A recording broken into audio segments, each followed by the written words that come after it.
അസ്സലാമു അലൈക്കും വറഹ്മത്തുള്ളാഹി തആല വബറകാതുഹു. ഇന്ന് നമ്മൾ ചർച്ച ചെയ്യാൻ പോകുന്നത് 3-ാം ക്ലാസ്സിൻ്റെ ലിസാനുൽ ഖുർആൻ എന്ന വിഷയത്തിൽ മുൻ വർഷങ്ങളിലെ പാദവാർഷിക പരീക്ഷയ്ക്ക് വന്ന ചോദ്യപേപ്പറുകളാണ്. ഒന്നാമത്തെ ഭാഗം നോക്കാം. നൂസിലു ബിൽ മുനാസിബി. അപ്പോൾ താഴെ 5ഓളം ചോദ്യങ്ങൾ നൽകിയിട്ടുണ്ട്. അപ്പോൾ ഓരോന്നിനോടും യോജിച്ചത് ആ ബ്രാക്കറ്റിൽ നിന്നും എടുത്തെഴുതാനാണ് പറയുന്നത്.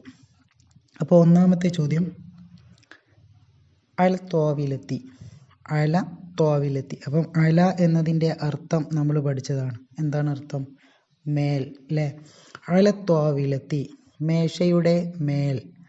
അപ്പോൾ അവിടെ ഉഷുൻ എന്നാണോ, അല്ലെങ്കിൽ ഫിറാഷുൻ എന്നാണോ, കിതാബുൻ എന്നാണോ, അല റഅ്സി എന്നാണോ, അല കുല്ലി മുക്കല്ലഫിൻ എന്നുള്ളതാണോ? ഏതാണ് വേണ്ടത്? കിതാബുൻ എന്നുള്ളതാണ് അല്ലേ? അല ത്വാവിലെത്തി, മേശയുടെ മുകളിലാണ്, കിതാബുൻ പുസ്തകം. അപ്പോൾ അവിടെ കിതാബുൻ എന്ന് എഴുതി ചേർക്കുക. രണ്ടാമത്തത് അൽ ഇമാമത്തു. ഇമാമത്ത് എന്ന് പറഞ്ഞാൽ തലപ്പാവ്. അൽ ഇമാമത്തു അല റഅ്സി എന്നാണ്. തലപ്പാവ് തലയുടെ മുകളിലാണ് ഉണ്ടാവുക. അപ്പോൾ അവിടെ അല റഅ്സി എന്നാണ് ബ്രാക്കറ്റിൽ നിന്നും എടുത്തെഴുതാനുള്ളത്, തലയുടെ മുകളിൽ. ഇനി മൂന്നാമത്തത് അല സരീരി. കട്ടിലിൻ്റെ മേലാണ്, കട്ടിലിൻ്റെ മുകളിലാണ്. എന്ത്? ഫിറാഷുൻ, പുതപ്പ് അല്ലേ? ഫിറാഷുൻ എന്ന് പറഞ്ഞാൽ പുതപ്പ്. ഇനി നാലാമത്തത് അല ഷജറത്തി, മരത്തിൻ്റെ മുകളിലാണ്. ഉഷുൻ എന്താണ്? കിളിക്കൂട്. ഉഷുൻ എന്ന് പറഞ്ഞാൽ കിളിക്കൂട് എന്നാണ് അർത്ഥം. അപ്പോൾ അവിടെ ഉഷുൻ എന്ന് എഴുതി ചേർക്കുക. ഇനി അഞ്ചാമത്തത് അസ്വലാത്തു, നിസ്കാരം. വാജിബത്തുൻ, നിർബന്ധമാണ് അല്ലേ? അല കുല്ലി മുക്കല്ലഫിൻ, എല്ലാ മുക്കല്ലഫിൻ്റെ മേലും. മുക്കല്ലഫ് എന്ന് പറഞ്ഞാൽ നമ്മൾ പഠിച്ചിട്ടുണ്ട്. എന്താണ്? പ്രായപൂർത്തിയും ബുദ്ധിയും ശുദ്ധിയുമുള്ള ആളുകൾക്കാണ് മുക്കല്ലഫ് എന്ന് പറയുക അല്ലേ? അപ്പോൾ അവിടെ അല കുല്ലി മുക്കല്ലഫിൻ എന്നാണ് എഴുതാനുള്ളത്. ഇനി രണ്ടാമത്തെ ഭാഗം നോക്കാം. നജ്അലു അലാമ ലി സ്വഹീഹി. എന്താക്കണം? ശരിയായതിന് നേരെ ശരി അടയാളപ്പെടുത്തണം. അത് 5 എണ്ണം തന്നിട്ടുണ്ട്. അപ്പം ഓരോ ചോദ്യത്തിനും 2 വീതം ഓപ്ഷൻ തന്നിട്ടുണ്ട്. അപ്പോൾ ഏതാണോ ശരി അതിന് നേരെ മാത്രം ശരി അടയാളപ്പെടുത്തുക. ഒന്നാമത്തേത് നോക്കാം. യാ സുബൈറു ഐന. യാ സുബൈർ, സുബൈറെ, ഐന എവിടെയാണ്? സാഅത്തുക സാഅത്തുക്കി. അപ്പം നമ്മൾ പഠിച്ചിട്ടുണ്ട്, ആണുങ്ങളോട് പറയുകയാണെങ്കിൽ ക എന്ന് പറഞ്ഞാൽ നിന്റെ എന്നാണ് അല്ലേ? അപ്പം നിന്റെ എന്ന് ആൺകുട്ടികളോട്, പുരുഷന്മാരോട് പറയുമ്പോൾ അത് ക എന്നും, സ്ത്രീകളോടാണെങ്കിൽ അത് കി എന്നുമാണ് പറയുക. അപ്പം ഇവിടെ സുബൈർ എന്ന് പറഞ്ഞാൽ പുരുഷനാണ്. അപ്പം യാ സുബൈർ, സുബൈർ ഐന എവിടെയാണ്? സാഅത്തുക, നിന്റെ വാച്ച്. അപ്പം സാഅത്തുക എന്നാണ് വേണ്ടത്. അപ്പം അതിന് നേരെ ശരി അടയാളപ്പെടുത്തുക. ഇനി രണ്ടാമത്തത് അസ്സലാമു അലൈക്കി. അപ്പം കി എന്നുള്ളത് എന്താണ്? സ്ത്രീയോട് പറയുന്ന വാക്കാണ് അല്ലേ? അപ്പം അവിടെ അമ്മി എന്നാണോ അമ്മത്തി എന്നാണോ വേണ്ടത്? അമ്മത്തി എന്നാണ് വേണ്ടത് അല്ലേ? അപ്പോൾ അവിടെ അമ്മത്തി എന്നതിന് നേരെ ശരി അടയാളപ്പെടുത്തുക. കാരണം അമ്മത്തി എന്നുള്ളതാണ് അതിൽ എന്ത്? സ്ത്രീ.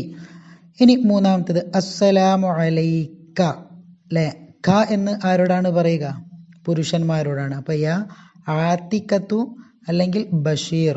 ആരാണ്? ആത്തിക്ക എന്ന് പറഞ്ഞാൽ ഒരു പെണ്ണാണ്, ബഷീർ എന്ന് പറഞ്ഞാൽ ഒരാണാണ്. അപ്പം അസ്സലാമു അലൈക്ക എന്നാണ് പറയുന്നത്. അപ്പോൾ അവിടെ ബഷീർ എന്നുള്ളതിനാണ് ശരി അടയാളപ്പെടുത്തേണ്ടത്. അപ്പോൾ അതിന് നേരെ ശരി അടയാളപ്പെടുത്തുക.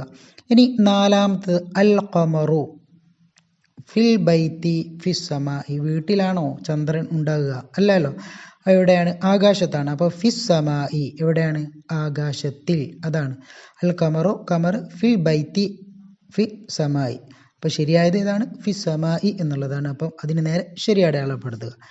ഇനി അഞ്ചാമത്തത്, ഏറ്റവും അവസാനത്തത് ഫിൽ ബുസ്താനി. ബുസ്താൻ എന്ന് പറഞ്ഞാൽ എന്താണ്? പൂന്തോട്ടം അല്ലേ? ഫിൽ ബുസ്താനി, പൂന്തോട്ടത്തിൽ. നുജൂമുൻ പിന്നെ അസ്ഹാറുൻ. ഏതാണ് ശരി? പൂന്തോട്ടത്തിൽ നജ്മുകളാണോ ഉണ്ടാവുക? അല്ല. എന്താണ് ഉണ്ടാവുക? നക്ഷത്രങ്ങളാണോ പൂന്തോട്ടത്തിൽ ഉണ്ടാവുക? അല്ലല്ലോ, നക്ഷത്രങ്ങൾ എവിടെയാണ്? ആകാശത്താണ്. അപ്പോൾ ഈ ബുസ്താൻ പൂന്തോട്ടത്തിൽ എന്താണ് ഉണ്ടാവുക? അസ്ഹാറുൻ. അസ്ഹാർ എന്ന് പറഞ്ഞാൽ പൂക്കൾ എന്നാണ് അർത്ഥം.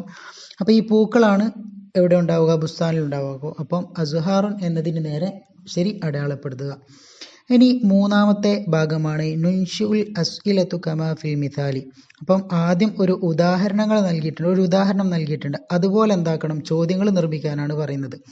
ഐനൽ കഅബത്തു, എവിടെയാണ് കഅബ? ഐനൽ കഅബത്തു, കഅബ എവിടെ? ഉത്തരം എന്താണ്? അൽ കഅബത്തു ഫിൽ മക്ക, മക്കയിലാണ് കഅബ. അതാണ് ഉദാഹരണം. അതുപോലെ നമ്മൾ എന്ത് ചെയ്യണം? ചോദ്യം ഉണ്ടാക്കണം. 4ഓളം ചോദ്യങ്ങളാണ് ഉണ്ടാക്കേണ്ടത്. അതിൻ്റെ ഉത്തരം അവിടെ നൽകിയിട്ടുണ്ട്. അപ്പം ഉത്തരം നോക്കിയിട്ട് ചോദ്യം ഉണ്ടാക്കാനാണ് പറയുന്നത്. അപ്പോൾ ഒന്നാമത്തെ ചോദ്യം, അൽ ഉമ്മു ഫിൽ ബൈത്തി, ഉമ്മ വീട്ടിലാണ്. അപ്പോൾ ചോദ്യം എന്തായിരിക്കും? ഉമ്മ എവിടെ എന്നായിരിക്കും. അത് അറബിയിൽ പറയുമ്പോൾ എവിടെ എന്നതിൽ ഐന എന്ന് പറയും, ഉമ്മാക്ക് അൽ ഉമ്മു എന്ന് പറയുമ്പോൾ. അപ്പം ഐനൽ ഉമ്മു, ഉമ്മ എവിടെ? അതാണ് ചോദ്യം ആയിട്ട് നിർമ്മിക്കാനുള്ളത്. ഇനി രണ്ടാമത്തത്, അൽ ഖാത്തമു ഫിൽ ഖിൻസരി, അൽ ഖാത്തമു മോതിരം, ഫിൽ ഖിൻസരി ചെറുവിരലിലാണ്. അപ്പം അതിൻ്റെ ചോദ്യം എങ്ങനെ വരും? ഐനൽ ഖാത്തമു, മോതിരം എവിടെ? ഇനി മൂന്നാമത്തത്, അൽ ഉഖ്തു ഫിൽ മദ്രസത്തി, സഹോദരി മദ്രസയിലാണ്. അപ്പോൾ ചോദ്യം എങ്ങനെ വരും? ഐനൽ ഉഖ്തു, സഹോദരി എവിടെ? അത്തിഫ്ലു ഫിൽ മഹദി, കുട്ടി തൊട്ടിലാണ്. അപ്പോൾ ചോദ്യം എങ്ങനെ വരും? ഐനത്തിഫ്ലു, കുട്ടി എവിടെ? ഇനി നാലാമത്തെ ഭാഗമാണ് നോക്കാനുള്ളത്, നുക്കമ്മിലു. അപ്പോൾ പൂർത്തിയാക്കുക. ഒന്നാമത്തത്, സയ്യിൻ ലന അഖ്ലാഖന ഹസ്സിൻ ലന അഹ്വാലന. അപ്പോൾ അവിടെ ഒന്നാമത്തതിൻ്റെ ഭാഗത്ത് അഹ്വാലന എന്നുള്ളതാണ് എഴുതാനുള്ളത്. രണ്ടാമത്തത്, സിദിലന ഇൽമൻ ലന വൻഫഅലന ബി ഇൽമിന. അപ്പോൾ അവിടെ ബി ഇൽമിന എന്നുള്ളതാണ് എഴുതാനുള്ളത്. ഇനി അഞ്ചാമത്തെ ഭാഗം, നുറത്തിബു. 3ഓളം ചോദ്യങ്ങൾ നൽകിയിട്ടുണ്ട്. അപ്പം അതെന്താക്കണം? അതൊക്കെ ഓർഡർ തെറ്റിയിട്ടാണ്. അപ്പോൾ തർത്തീബാക്കിയിട്ട് എഴുതാനാണ്, ഓർഡറിൽ എഴുതാനാണ് പറയുന്നത്.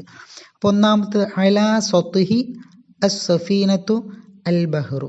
അപ്പോൾ അത് ശരിയായിട്ടുള്ള രൂപത്തിൽ എഴുതുമ്പം അസ് സഫീനത്തു അലാ സത്ഹിൽ ബഹ്രി എന്ന് വരും. ഇനി അടുത്തത് രണ്ടാമത്തത്, അല അൽ അസ്ഹാറു അൽ അഗ്റാസു. എങ്ങനെയാണ് വരിക? അൽ അസ്ഹാറു അലൽ അഗ്റാസി, അൽ അസ്ഹാറു അലൽ അഗ്റാസി എന്നാണ് എഴുതേണ്ടത്. ഇനി മൂന്നാമത്തെ, അല്ലാഹുമ്മ വബിഹംദിക സുബ്ഹാനക. അപ്പോൾ അത് ഓർഡറിൽ എഴുതുമ്പോൾ സുബ്ഹാനക അല്ലാഹുമ്മ വബിഹംദിക എന്ന് വരും. ഇനി ഏറ്റവും അവസാനത്തത്, നുതർജമു. എന്താക്കാനാണ്? ട്രാൻസ്ലേറ്റ് ചെയ്യാനാണ്. അപ്പോൾ അവിടെ കൊടുത്ത അറബിക്ക് നമ്മൾ അറബി മലയാളത്തിൽ അർത്ഥം എഴുതണം. ഒന്നാമത്തത്, അൽ ഖലമു ഫി സുന്ദൂഖി. അർത്ഥം എല്ലാവർക്കും അറിയാം അല്ലേ? അൽ ഖലമു, പേന, ഫി സുന്ദൂഖി, ഇവിടെയാണ്, പെട്ടിയിലാണ്. അപ്പോൾ ദുആ വസിയത്തോടെ നിർത്തുന്നു. വ ആഖിറു ദഅവാന അനിൽ ഹംദുലില്ലാഹി റബ്ബിൽ ആലമീൻ. അസ്സലാമു അലൈക്കും വറഹ്മത്തുള്ളാഹി തആല വബറകാതുഹു.